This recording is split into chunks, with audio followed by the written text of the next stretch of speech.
Thanks for coming. I'm Justin Banon, one of the co-founders at Boson. And I'm Gregor, the other co-founder. So today we're really excited to reveal Boson Protocol v2. So v2 is a massive upgrade on v1 and really represents kind of trustless commerce infrastructure. So really pleased to be able to present this to you today. So the problem that we solve rests on the fact that smart contracts are disconnected from the real world. So what do we mean by this?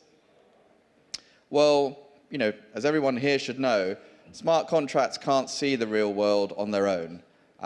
So, you know, they need, in order to be able to kind of trust external data sources, they need data oracles. But a closely related problem to this is that smart contracts can't affect the real world on their own. So if we have an instruction or a transaction originating in a smart contract, they can't trust that they've executed in the real world. And this is a kind of general problem. And so they need a different type of oracle to reliably be able to act on the real world. And so, in its most general sense, this is what Boson Protocol is. And we describe this as a general purpose, decentralized actuator oracle. So we're talking about this very, very generic property of being able to reliably execute real-world actions. And Boson Protocol, at its core, is unopinionated as to what those actions should be, but is a general purpose mechanism for enabling smart contracts to affect the real world in a reliable way. However, although the core of Boson Protocol is generic, for v2 we are focusing on commerce and specifically enabling Web3 to connect with real-world commerce. And our vision is to enable a single digital market for physical things. So imagine if instead of like products, services, etc., all of these things being listed and transacted on different websites or, you know, Amazon and Alibaba and different proprietary websites. Imagine if in the same way that you can search for pretty much any piece of information or data on the internet, imagine if all of these products and services were listed in a common format into this sort of single digital market for physical things, and then could execute in an automated fashion without the need for trusted counterparties or intermediaries. And so that is the vision of Boson. And really what we're looking at is creating like a Uniswap for e-commerce. Yeah, so we learned a lot from our version 1, and v2, we say it's a fair exchange protocol that is efficient because it minimizes the number and cost of transactions involved. It is also optimistic because it assumes that the optimistic path will follow. It is highly automated because the majority of disputes will be resolved by a mutual resolution game, which is game theoretically incentivized, and will have escalation only exceptionally. A big focus was on simplicity. It helped with the design for the user experience as well as developer experience. It is trust minimized because the escalation to a dispute resolver who is a commoditized service provider is only by exception, and the dispute resolver has only minimal market power. We say that it's cost mutualized because we mutualize the costs of escalation across multiple seller transactions to reduce the impact on transactions, especially low-value ones. So these are the problems that Boson v2 solves. So how to create an infrastructure where we don't need to trust sellers or introduce intermediaries.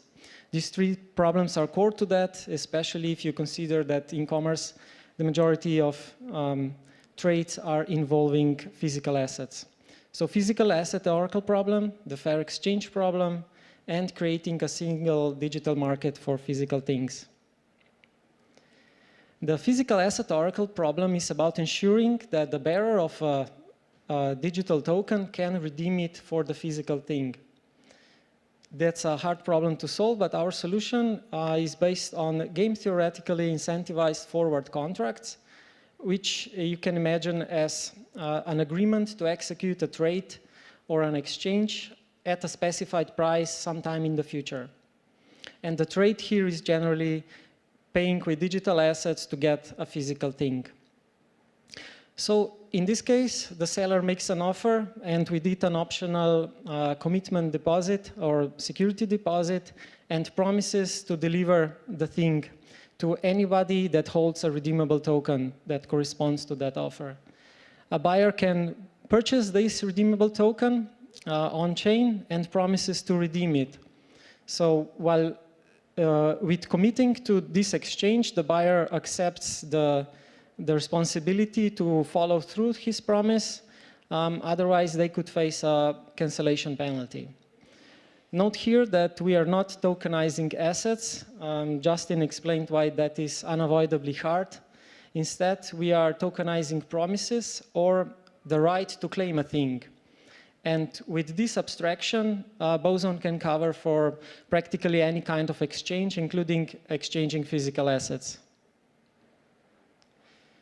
So the fair exchange problem is about ensuring that the exchange goes through as generally intended. In essence, the seller offers a thing and the buyer commits to it.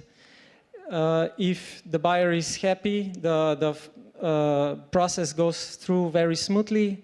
The protocol assumes optimistic path, so the process goes just through the middle vertical line here from offer to buyer commit and then redeem for the physical thing. With that, there is really no other transaction needed for the trade to complete, and that's it. In case there is a dispute, the buyer is not happy with the quality or the item wasn't delivered, this is now the challenging part. And buyer has an option here to raise a dispute. Here we have a two-step resolution process. Boson facilitates a path where buyer and seller can negotiate and resolve disputes locally. So this is our mutual resolution game, which is kind of a black box and can be customized. More details are available in the new white paper, but we will provide a few templates for, depending on the use case, the buyer and seller can play the according game that best suits their needs. So this will cover the majority of use cases. And we know the mutual resolution will be successful often just because there exists another path, a more dreadful escalated dispute resolution. So the dispute, the escalation involves a dispute resolver that could be an independent or a decentralized entity. They are known in advance at the offer created time, and buyer and seller also agree in the terms that this will be the resolver, with knowing also the evidence that will be required to present in case the resolver is called. So dispute resolver is costly and slow, but as such, buyers know that in advance, and they expect that the resolver will resolve fairly. This means that actually they are better off if they resolve their disputes on their own and are honest in advance, just to reduce the cost and time. So in essence, the process goes through offer and exchange, and in case of a dispute, there's a two-step dispute resolution. So we've solved the two important parts of the creating a commerce infrastructure. The remaining part is how to make it alive and cater for a single digital market for physical things. So our solution is to tokenize commitments to trade as standard NFTs. So the holder of that NFT, a buyer, can hold it and ignore it if they so choose, but they can also trade it and transfer it and bring the whole power of DeFi to it. It is something that's obvious to us in Web3 ecosystem, but it's a quite powerful new capability compared to the legacy commerce infra. Great, thanks, Gregor. So yeah, we're now on this sort of countdown to V2 launch, which is due around about the end of September, early October, and we are signing up launch partners, whether those are kind of sellers, marketplaces, or builders. You can find out more on our website, and if you'd like to read the full white paper, which we've just put up on the website this morning, you can just scan that QR code, and yeah. Great to answer any questions.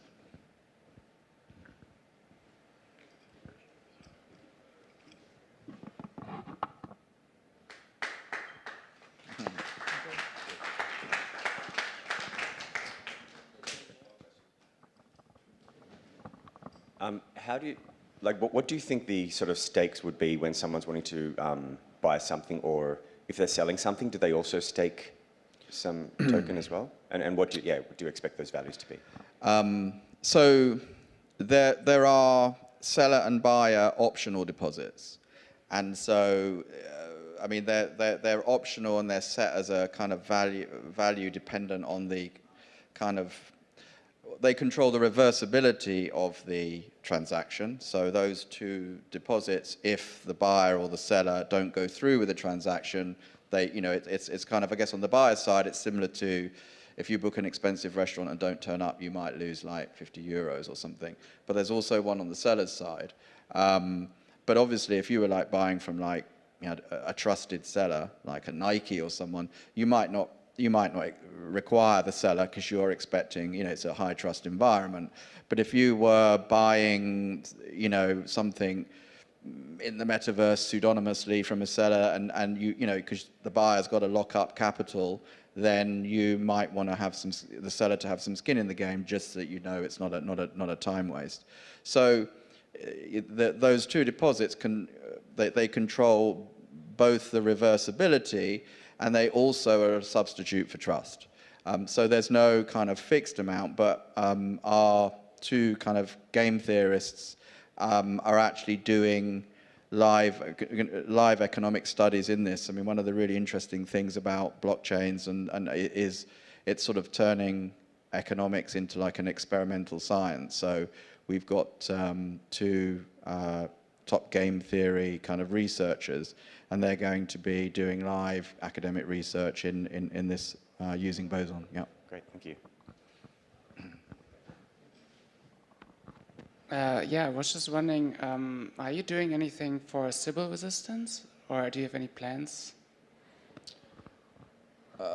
Sybil resistance in terms of for sellers and buyers. we're not really at this stage. We're not kind of there aren't any significant attack vectors for sort of Sybil resistance, and in what way would? Well, yeah. I was imagining there are reviews for sellers and buyers, for example. Yeah, I mean, this is an area of development, and so what the basis of how we're going to kind of build up the reputation is that a sort of pseudonymous address would need to build reputation over time. But yeah. You could also imagine that for trusted sellers, you don't need anything beyond their name. But for untrusted sellers, they can put optional deposit, right? And that's their stake in that. This can be a costly thing, so Sybil resistance is sort of implied by that. And maybe also KYC for some sellers. Yes, but that doesn't come at the smart contract level layer. Yes, yes. That can be done above. Yeah.